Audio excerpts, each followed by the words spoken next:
Every person needs a hero. Every person needs a role model. In my own life, I've looked to my father, I've looked to my grandfathers, I've looked to various uncles and aunts and cousins over the years. Many have helped provide stability during times of difficulty.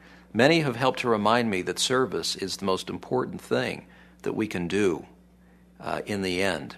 For example, I remember well my own grandfather Haight in stressing the importance of service. He not only talked about it, but he took me out and did it one day. I'll never forget the ride that I took to a neighborhood that was difficult economically, people who were struggling and challenged in different ways. We stopped at a corner grocery store. We filled up the grocery bag.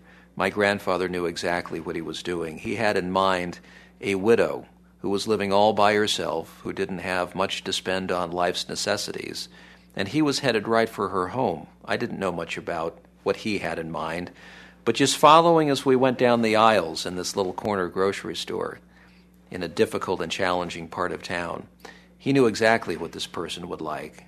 So we boxed it up, paid the bills, put everything in the car, and he drove me straight to this widow's home. And we knocked at her door, and she was shocked and surprised to see someone there.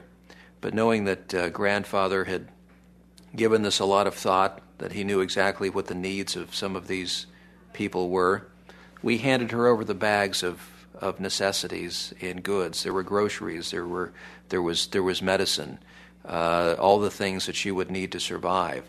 We stepped in her little humble home and placed everything on the table, and I'll never forget my grandfather giving her a hug and saying that we were thinking about her and just worried about her well-being. I walked out of her home and I thought, my life will never be the same. I've not only heard about the importance of service, but here I've spent an afternoon going out and doing exactly that, serving another human being who was in need. And I've carried that story with me throughout the years, and I've always reflected back on the importance of not just talking about service, but indeed doing something about service and identifying and finding people who are truly in need and reaching out and trying to help them in some way.